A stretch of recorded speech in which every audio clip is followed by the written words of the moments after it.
Hello and welcome to On the Record. Flying saucers, extraterrestrials, monsters from outer space. The government has been telling us for years that they're not real. They're weather balloons, or swamp gas, or reflections from the sun, or the ravings of lunatics. But serious UFO researchers say a breakthrough may be very close. Some of the government scientists who worked on the top-secret project Blue Book are ready to talk. What's more, a series of revealing government documents have trickled out of the federal files, documents that paint a much different picture of the UFO phenomenon. One of the most dedicated UFO researchers lives right here in Las Vegas. His name is John Lear, and he is my guest today. Mr. Lear, thanks for being here. Okay, George. To begin with, you're a pilot, an airline pilot, captain. You have held 17 different world speed records at one time or another. You're a member of the famous Lear family that all Nevadans are pretty much familiar with, a former state Senate candidate. You don't sound like the kind of guy who would get hooked up in something that a lot of people would say is a bunch of nonsense. No, it's just by coincidence that I got really interested. This about 2 years ago. My father saw a UFO and my brother did, and they were very interested, but there was really no proof as far as I was concerned to really look into it until about 2 years ago. Your father and brother saw them. Can you give details? My brother saw one. He was flying a P-38 from Phoenix to Los Angeles at night. It just appeared in front of him. He made two turns, 90-degree turns. It stayed in front of him and then disappeared. And my father was flying at night, I believe, over the Arizona desert and saw one too. So you got an interest because of the other members of your family. How did you start out? I had an interest, but there was really nothing I could put my finger on. And like I say, 2 years ago, a friend of mine came through town. We had flown in Southeast Asia together, and he was retiring from the Air Force. He came over, and we started talking about where he had been for the last 15 years. And he mentioned that he had been stationed at Bentwaters. And I said, oh, Bentwaters, that's where the flying saucer supposedly was in 1980.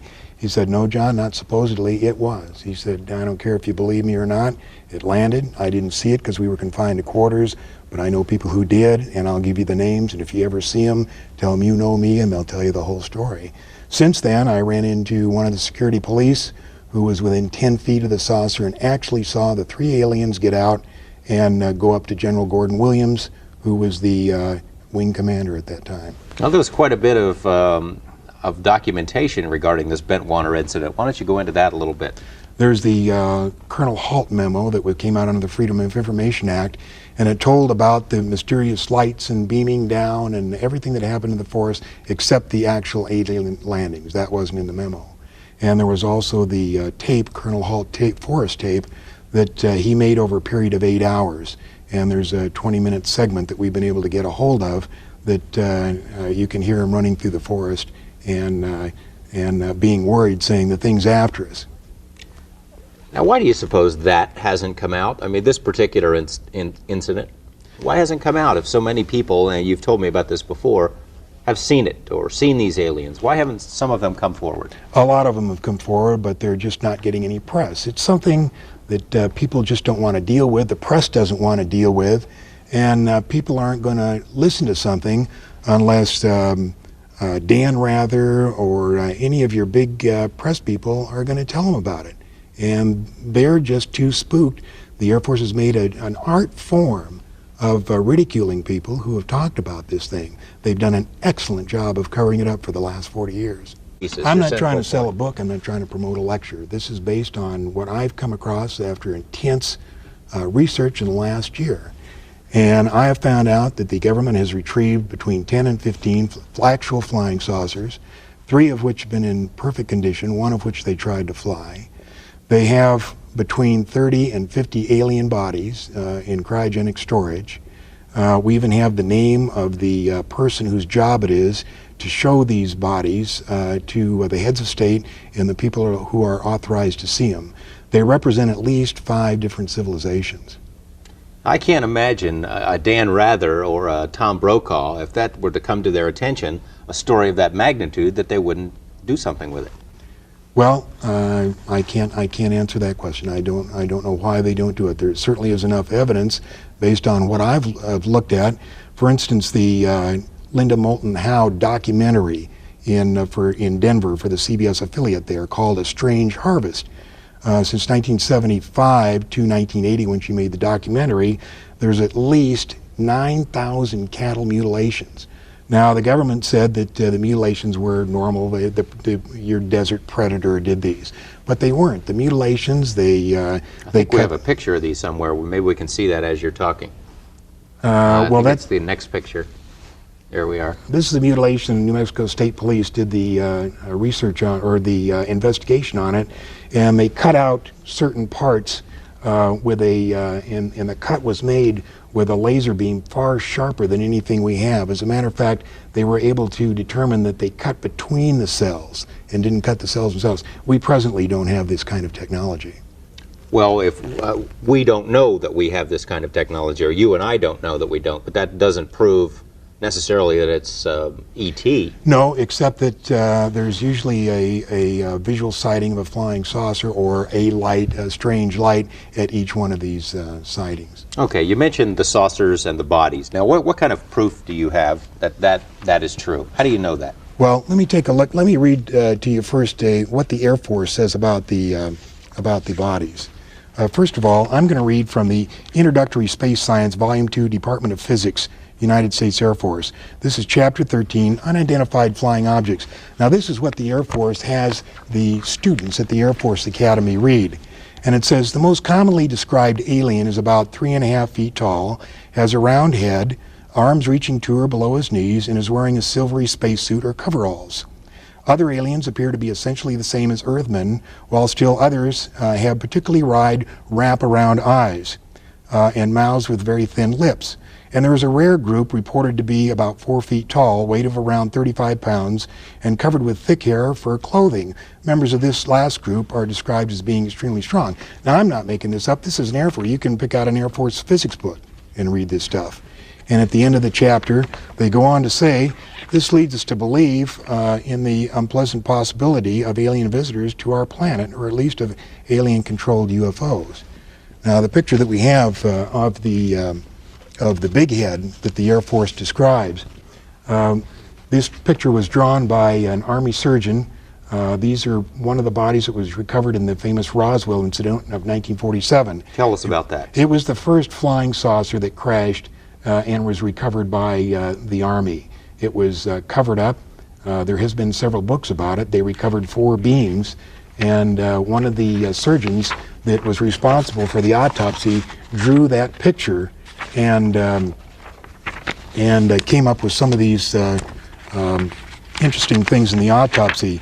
I'll just read a couple. 3.5 to 4.5 feet tall, 2 round eyes without pupils, no earlobes, nose is vague, neck described as being thin, arms is described long and thin, reaching down to the knee section. You can see that there's a webbed portion in the hands, no teeth, no apparent reproductive organs, brain and capacity unknown, colorless liquid prevalent in the body without red cells, no lymphocytes.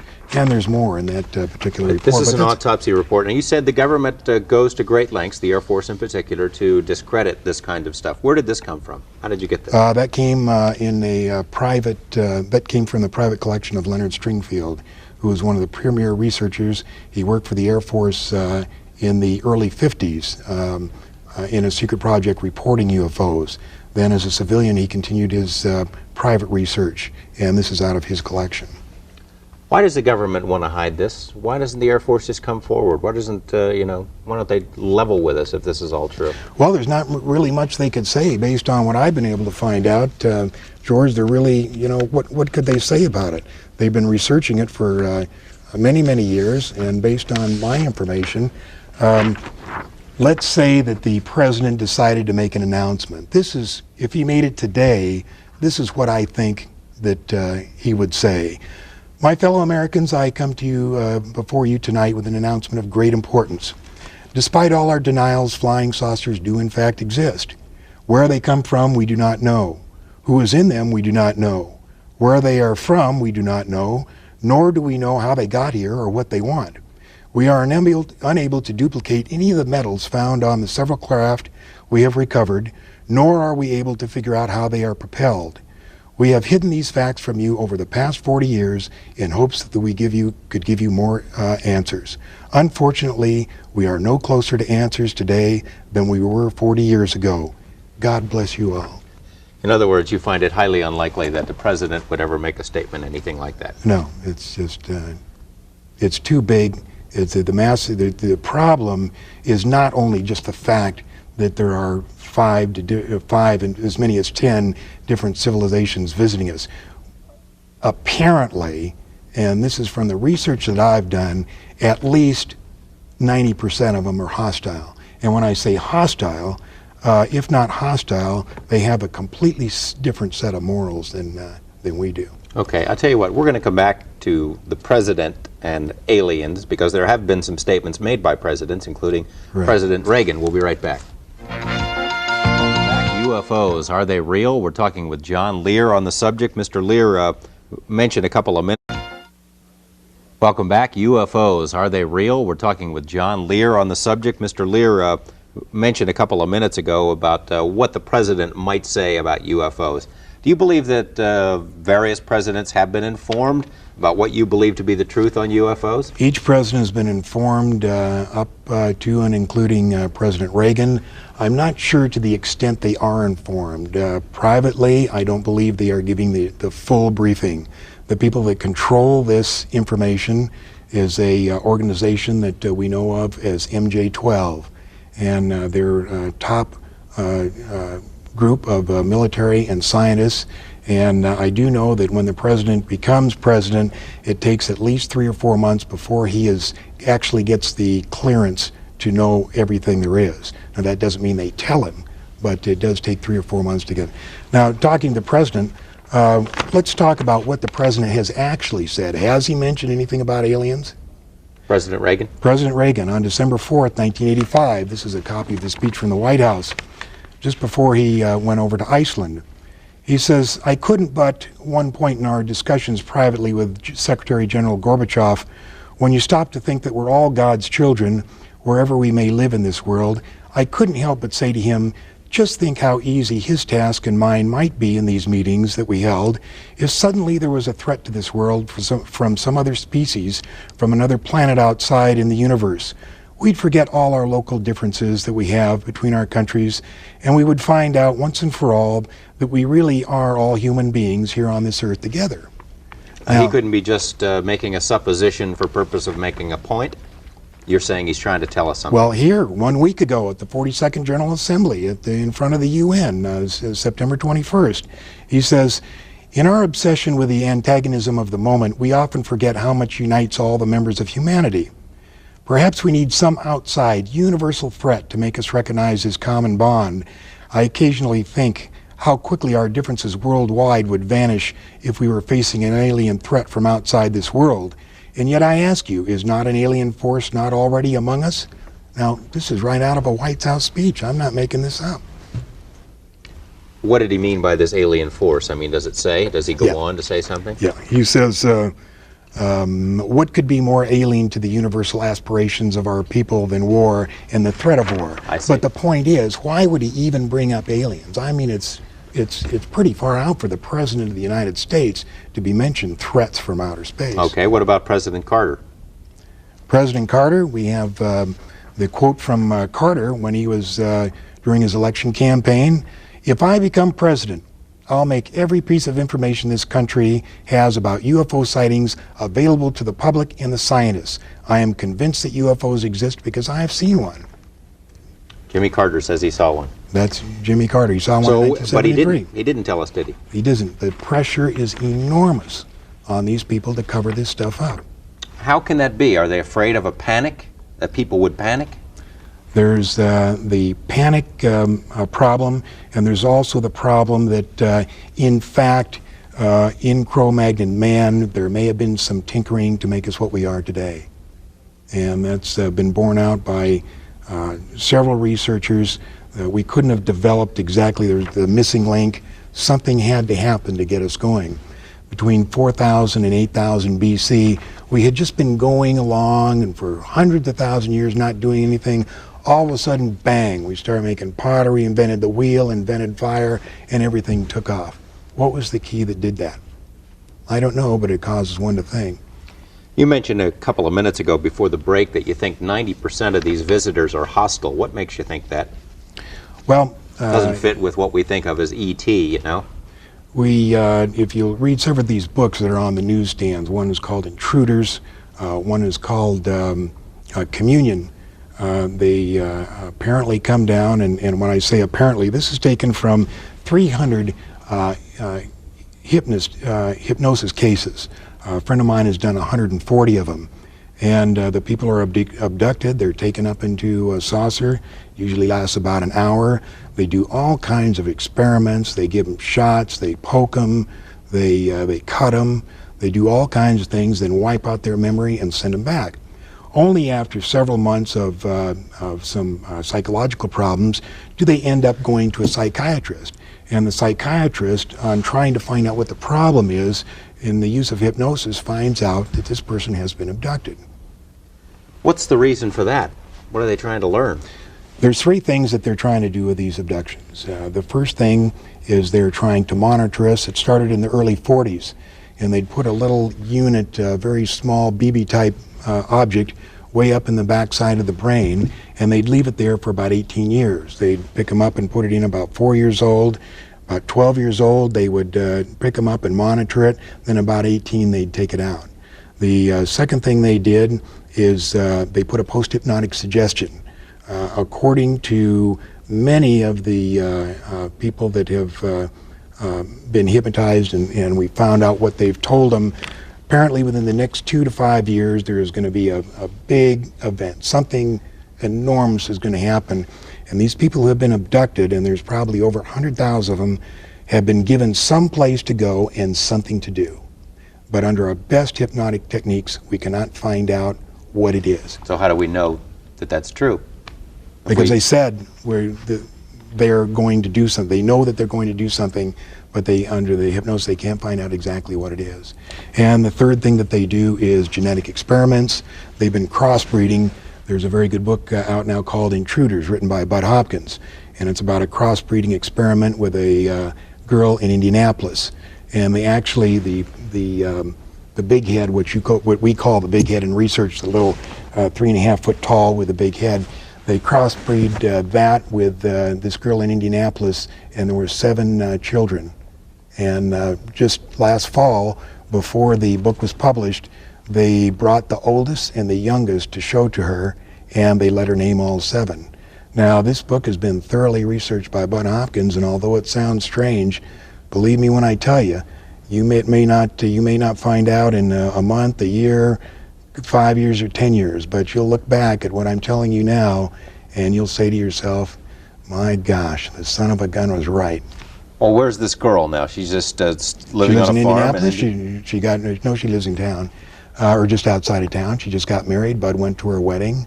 We all know who she is. She gets along, just fine. It doesn't mean, just because she was abducted and gave him children doesn't mean it was the end of the world. It was just a part of her life. Why don't we see a lot of photographic evidence, as many cameras and video gear? Why don't we see a lot of that? There are a lot of them. Before you go on, I know the pictures that we showed in the beginning of this program, you say they're baloney, they're phonies. That's right. The pictures you showed at the beginning were called the Myers incident. It's called the visitors from Pleiades. And any ufologist worth his salt knows, and who has researched that case, knows that he cannot back it up with the negatives and the essential information to prove that something like that happened. So we look at that as suspect. So in other words, you run into your share of phonies as well in your research? Absolutely. There's not that many, but there are a few out there. There's so many people that have real stories to tell that we're just so busy with those. For instance, let's take the November 17th Japan Airlines incident. I'll tell you what, we're going to take another break, and we'll do that when we come back. Stay with us.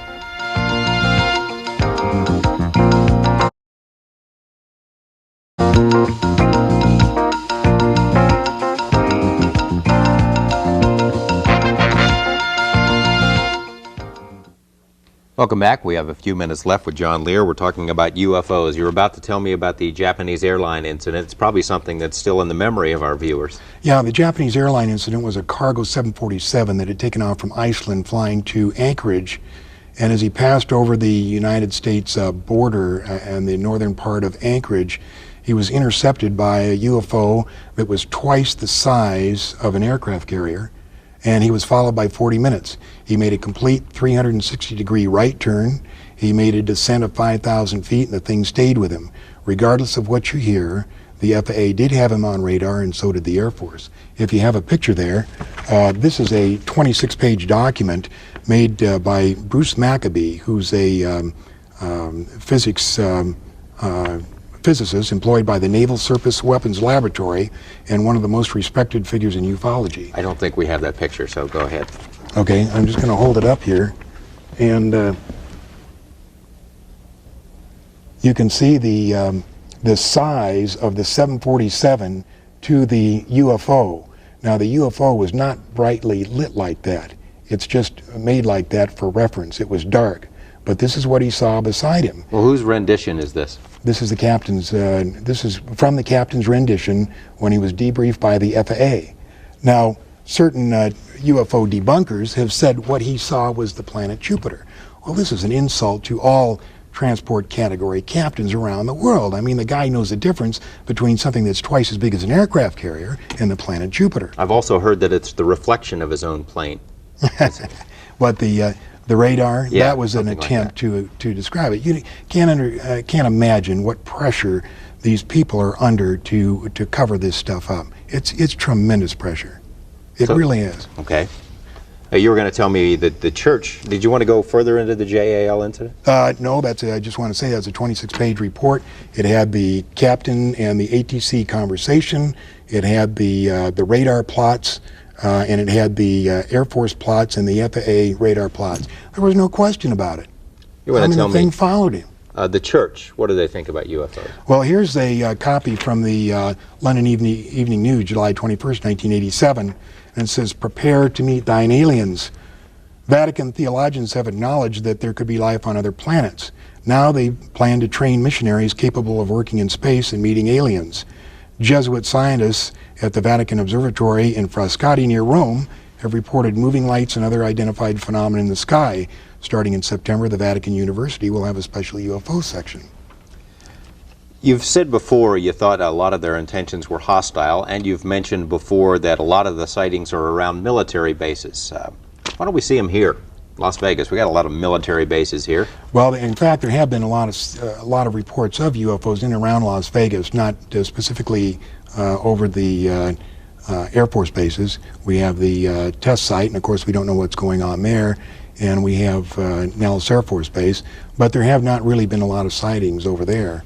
The main Air Force sightings were in 1975, and the UFOs descended on every Strategic Air Command base guarding the perimeter of the northern United States.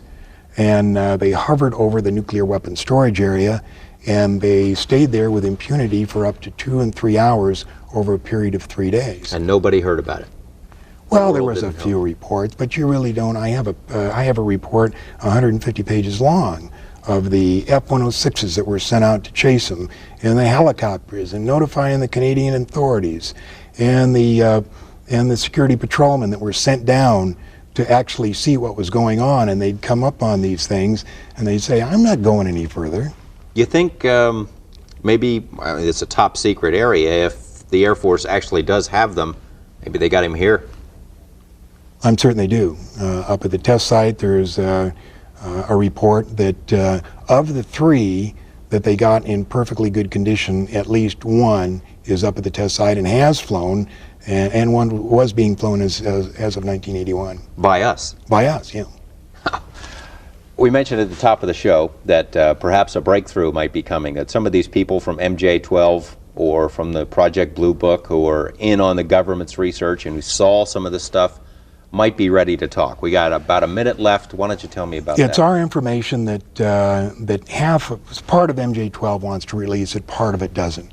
We're hoping that we can do this, but of course, as researchers, we're not aware of all the ramifications.